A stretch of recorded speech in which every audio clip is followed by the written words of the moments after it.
আছে নাকি? জয়গণ আছে নাকি নাই? নামাজ রোজাতে কি হবে? এটা তোর ইমানের ঠিক নেই। নামাজ রোজা কি হবে? নামাজ রোজা ইমানের অংশ নাকি অংশ না? ইমানের ভিতরে না বাহিরে? বেটা সুদ খায়, ঘুষ খায়, সিগারেট টানে, আবার কয় নামাজ রোজা দরকার কি? ইমান থাকলে জান নাউজুবিল্লাহ কইতে না মনে হয় ওই পারের ইমান। ইমান হোসেন এদিকে ইমান কি সেই ইমান? মহান আল্লাহ রাব্বুল ইজ্জত তার পরিচয় দিয়ে দিচ্ছেন ইমানের ব্যাপারে, বলছেন আল্লাযীনা ইউমিনুনা বিল গায়বি ওয়া ইউকিমুনাস সালাতা ওয়া মিম্মা রাযাকনাহুম ইউনফিকুন। আল্লাযীনা ইউমিনুনা বিল গায়বি, যারা ঈমান আনে, বিশ্বাস স্থাপন করে অদৃশ্যের প্রতি। অদৃশ্যের মালিক কে? আল্লাহ। অদৃশ্যের জানেন কে?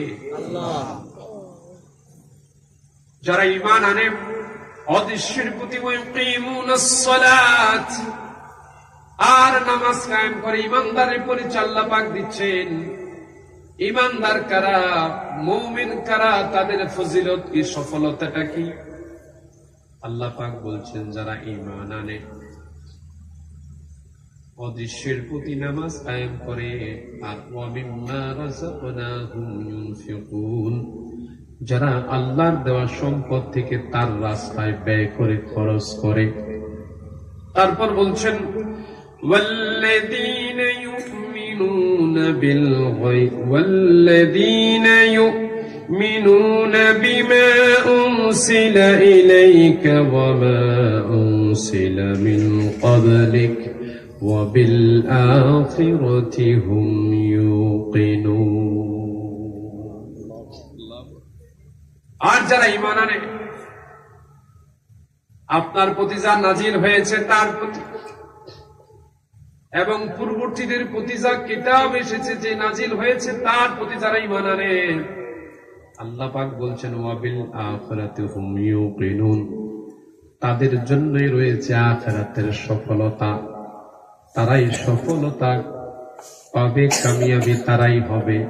আপনার প্রতি যা আসছে তার প্রতি বিশ্বাস, আপনার পূর্ববর্তী নবীদের প্রতি যা আসছে তার প্রতি বিশ্বাস, আর বিশ্বের প্রতি বিশ্বাস, নামাজ কায়েম করবে, ওই বান্দারা তাদের দেওয়া আল্লাহর দেওয়া সম্পদ থেকে আল্লাহর রাস্তায় ব্যয় করবে।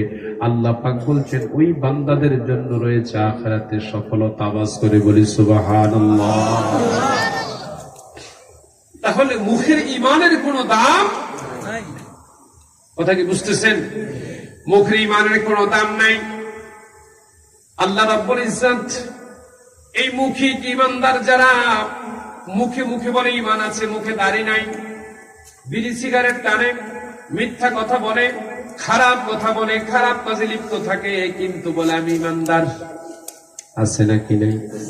মসজিদে যায় না, কয় আমি ঈমানদার। আল্লাহ রাসূল বললেন তারা ঈমানদার নয়, তারা ঈমানদারের লেবাসদারি। হাসরে ময়দানে যখন আমার সামনে তারা আসবে, আল্লাহ রাব্বুল ইজ্জত তাদের থেকে আমার সামনে একটা কালো পর্দা বিছিয়ে দিবেন, কালো পর্দা নামিয়ে দিবেন।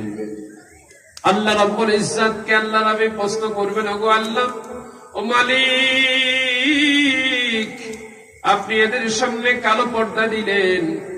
আল্লাহ রাসূল বলবেন, আল্লাহকে জিজ্ঞেস করবেন এই কথাটুকুন, আল্লাহ রাব্বুল ইজ্জত জবাব দিবেন, ওগো আমার প্যারা হাবিব, তারা দুনিয়াতে আপনার কথা বলতো, ঈমানের কথা বলতো, আপনার ভালোবাসার কথা বলতো, তাদের মুখে ছিল এক, তাদের অন্তরে ছিল আরেক। এই জন্য আমি আল্লাহ আজকে তাদের সঙ্গে আপনার দেখা হোক আমি চাই না, বিধায় মাঝের মধ্যে একটা কালো পর্দা নামিয়ে দিলাম। জোরে বলি নাউজুবিল্লাহ। তাহলে তারা কি জান্নাতি নাকি জাহান্নামী? জোরে বলেন, জান্নাতি নাকি জাহান্নামী? মহান আল্লাহ রাব্বুল ইজ্জত ঈমানদারের কাজ কি তার ব্যাপারে আল্লাহ পাক আরেকটি স্পষ্ট করেছেন সূরা বাকারা, মান আমানা বিল্লাহি ওয়াল ইয়াউমিল আখির ওয়া আমিলা সালিহান ফালাহুম আজরুহুম ইনদা রাব্বিহিম ولا خوف عليهم ولا هم يحزنون زبان شرب الله أكبر من آمن بالله যারা ঈমান আনে কার প্রতি জোরে বলেন যারা ঈমান আনে আল্লাহর প্রতি আপনারা শুনতে শুনতে আসলে এখন একেবারে হয়ে গেছেন তো এখন ঘুমের চেহারা অনেকের দেখা যায় চোখ বন্ধ হয়ে আসছে অনেকের চোখ টানতেছে আমি কিন্তু বুঝতেছি বিধায় আমার সময় বেশি নেওয়ার কোনো ইচ্ছা নাই খুব কম সময় কথা বলবো ইনশাআল্লাহ বিষয় আজকে চিন্তা করেছিলাম ভিন্ন কিন্তু আপনাদের পরিবেশের আলোকে বিষয়টা চেঞ্জ করেছি সংক্ষিপ্ত কয়েকটি কথা বলবো যেন আপনাদের কষ্টের কারণ না হয় আলোচনা শুনতে চান কিন্তু আইনে বসায় দিবেন রাত 12টা এটা তো হয় নাকি বলে একটা বিষয় আছে আবার যে পরে আসে হুজুরের পরে না দিলে তো আবার হয় না আপনাদের আপনারা হুজুরের প্রিয় মানুষ এজন্য হুজুরকে আলহামদুলিল্লাহ আপনারা মহাব্বত করেন দেখে হুজুরকে দেন হুজুরও মহাব্বত করে এই জন্য নেই কিন্তু একটা মাহফিলের সৌন্দর্য রক্ষার জন্য প্রত্যেকটা বিষয় নিয়মতান্ত্রিক হওয়া চাই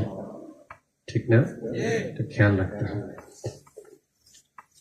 মান আমানা বিল্লাহ যারা ঈমান আনে আল্লাহর প্রতি ওয়াল ইয়াউমিল আখির এবং আখিরাতের প্রতি ওয়া আমিলাস সালিহান নেক আমল করে তাহলে এক নাম্বার হচ্ছে ঈমান আনবে কার প্রতি দুই নাম্বার হচ্ছে ঈমান আনবে আখিরাতের প্রতি কার প্রতি আখিরাত আছে নাকি নাই এই বেটা বললি কবরে গুলডুকু সমস্যা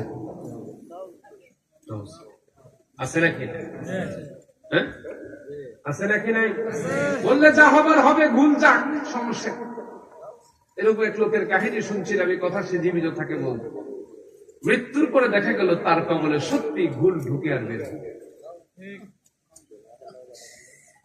আল্লাহ আমাদের হেফাজত করুক সকলে বলি আমিন জোরে বলি আমিন মুখোমুখি ঈমান আনলে হবে না আল্লাহ পাক বলছেন আখিরাতের সফলতার জন্য কিতাবকে বিশ্বাস করতে হবে আগের নবীদের উপর যা অবতীর্ণ হয়েছে তার প্রতি রাসূলের প্রতি যেটা আসছে সেই কিতাবের প্রতি বিশ্বাস করতে হবে ঈমান আনতে হবে আল্লাহর প্রতি ঈমান আনতে হবে আখিরাতের প্রতি ঈমান আনতে হবে রাসূলের প্রতি আল্লাহ পাক বলছেন তারপরে ওয়া আমিলা সালিহান যারা নেক আমল করে ভালো কাজ করে খারাপ কাজ না কাজ কয়টা একটা হচ্ছে ভালো আর একটা হচ্ছে মন্দ যারা ভালো কাজ করে আল্লাহ পাক বলছেন ফালাহুম আজরুহুম ইনদা রাব্বিহিম ওয়ালা খাউফুন আলাইহিম ওয়ালা হুম ইহজানুন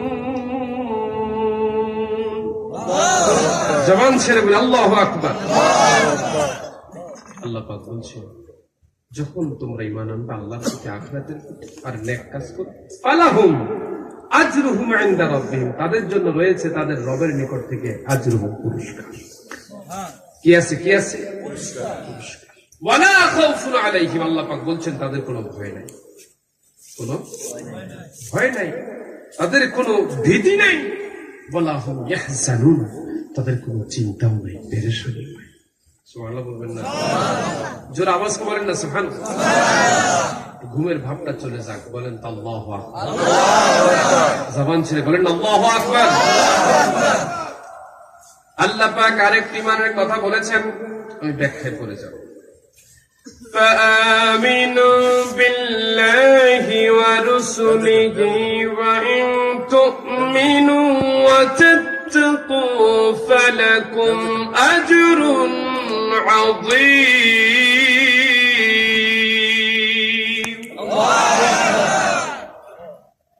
আল্লাহ পাক আমাদেরকে জানিয়ে দিচ্ছেন আমিনু সুতরাং ঈমান আনো বিল্লাহি আল্লাহর প্রতি ওয়া রাসূলিহি এবং তার রাসূলের প্রতি আর যখন তোমরা ঈমান আনবা তোমরা আল্লাহকে ভয় করো কাকে এবারে কথা বুঝতে হয় বড় পাঁচ মিনিট এলাকায় তার সামনে কথা কম যায় আছে নাকি যে বলেন না আছে নাকি না সাবধান কথা বলিস স্যারের শব্দ বলছে দোষ করলে দোষ ধরাইয়া দিতে এখন মানুষ তো চিন্তা করে স্যারের সব স্যারে বসে যদি দোষ ধরাইয়া দিয়ে আমার প্রতি যদি আবার পুলিশ লাগাই দেয় কথা বলে আছে নাকি অনেকে চিন্তা করতে পারে না চেয়ারম্যান সাহেব যে স্বচ্ছতার সাথে বলেছে, যদি স্বচ্ছতার সাথে যদি চেয়ারম্যান সাহেব কাজ করে, তাহলে মানুষ অবশ্যই চেয়ারম্যান সাহেবের কথা বলতে আমার মনে হয় সাহস পাবে নাকি।